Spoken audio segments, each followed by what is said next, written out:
नमस्कार दोस्तों, जीवन दर्शन में आप सब लोगों का स्वागत है। आज हम जिस विषय पर चर्चा करेंगे आपने वीडियो के कैप्शन में पढ़ ही लिया होगा। प्रधानमंत्री श्री नरेंद्र मोदी जी के स्वास्थ्य, उनके जीवन से संबंधित घटनाएं और क्या वह अपराजित रहेंगे, इस बारे में चर्चा करेंगे। उससे पहले मैं आप सब लोगों से रिक्वेस्ट करूंगी कि अगर आपने चैनल सब्सक्राइब नहीं किया है तो प्लीज़ सब्सक्राइब कर लीजिए, बेल आइकन भी दबा दीजिए ताकि मेरे नेक्स्ट प्रेडिक्शन वीडियो की नोटिफिकेशन आप लोगों तक पहुंच जाए। तो हम चर्चा करेंगे कि प्रधानमंत्री नरेंद्र मोदी जी का भविष्य क्या कहता है। सबसे पहले मैं आप लोगों से ये बात करना चाहूँगी कि मुझे कहीं ना कहीं ये लगता है कि उनके पास में कोई ना कोई डिवाइन शक्ति है। उन्हें कुछ चीज़ों का आभास हो जाता है और ऐसा मुझे कोई एक बार नहीं, ऐसा मुझे कई बार फील हुआ है। मोदी जी जो हैं वो पूर्णतया से मंगल प्रधान व्यक्ति हैं और मंगल प्रधान व्यक्ति होने के कारण जहाँ पर जाकर लोगों की, जो लोग सोच नहीं सकते हैं, जो काम करने के लोगों की सोच पहुँचती नहीं है, वो काम आसानी से उनके द्वारा हो जाता है। ऐसी उनमें डिवाइन शक्ति है।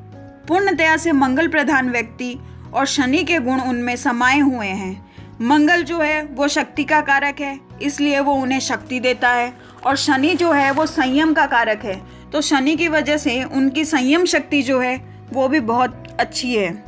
तो दोनों ग्रहों की दृष्टि की वजह से, पूर्णतया दृष्टि की वजह से वो कभी हारेंगे नहीं, ये तय बात है। वो अपराजित हैं। 2024 का जो इलेक्शन है, मेन मुद्दा कि 2024 का जो इलेक्शन है वो पूर्णतया से जीतकर वापस पीएम पद पर आएंगे, ये निश्चित है।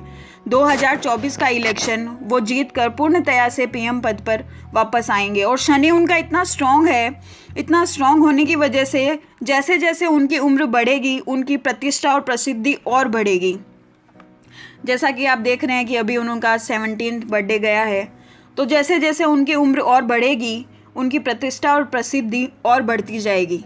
2024 का जो इलेक्शन है उसके अंदर बीजेपी की भी सीटें जो आएगी वो घटेगी नहीं, वो और बढ़ेगी ही। घटने का कोई आसार नहीं है।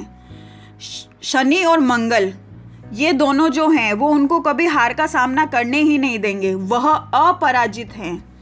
जब तक कि वो स्वयं नहीं चाहेंगे वो पराजित नहीं हो सकते। ये सबसे मोस्ट इम्पॉर्टेंट चीज़ है उनके जीवन की कि जब तक वो स्वयं नहीं चाहेंगे उन्हें कोई पराजित नहीं कर सकता। 2024 के बाद भी जैसे कि वो वापस पीएम बनेंगे, पर 5 साल का जो कार्यकाल रहेगा उनका, वह 5 साल का कार्यकाल पूरा नहीं कर पाएंगे। पूरा इसलिए नहीं कर पाएंगे कि बीच में ही जो है वो अपने स्वयं बुद्धि से संन्यास ले लेंगे।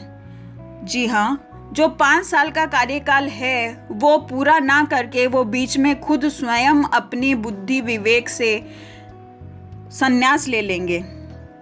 अब आते हैं अभी के इम्पोर्टेंट टाइम पे। 16 सितंबर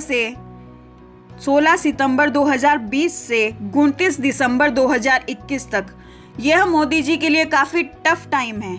इस टाइम में उनको काफ़ी प्रॉब्लम्स का सामना करना पड़ेगा। उनका काफ़ी क्रिटिसिज्म होगा। लोग जो हैं वो उनके बारे में कुछ गलत धारणाएं बोलेंगे भी, काफ़ी चीज़ों स्वास्थ्य संबंधित भी, इन सब चीज़ों का सामना उनको करना पड़ेगा। और यह जो टाइमिंग है वो भारत देश के लिए भी काफ़ी टफ टाइम है। इसी टाइमिंग में जो है वो मैंने आपसे पहले भी बताया कि चाइना से युद्ध की स्थिति जो है वो बनी हुई है। परंतु यह जो युद्ध होगा, जैसा कि आप देख रहे हैं कि चाइना और इंडिया की युद्ध की जो परिस्थिति है उसके अंदर भारत का मंगल प्रधान होने की वजह से भारत की इसमें जीत निश्चित है। निश्चित तौर पर युद्ध की स्थिति बनेगी, युद्ध होगा और उसमें भारत जो है वो बिल्कुल जीत के साथ उभरेगा। और कहीं ना कहीं ये जो चीज़ है वो पर्सनली अगर देखा जाए तो श्री नरेंद्र मोदी और जिनपिंग के बीच में भी चल रही है, और उसके अंदर चाइना को हार का सामना करना पड़ेगा, यह निश्चित है। अगर आपको ये वीडियो पसंद आया हो तो please like, share and subscribe, और अपने कमेंट करके मुझे ये ज़रूर बताइएगा कि अगला किस टॉपिक पर आप मेरी प्रेडिक्शंस चाहते हैं। धन्यवाद।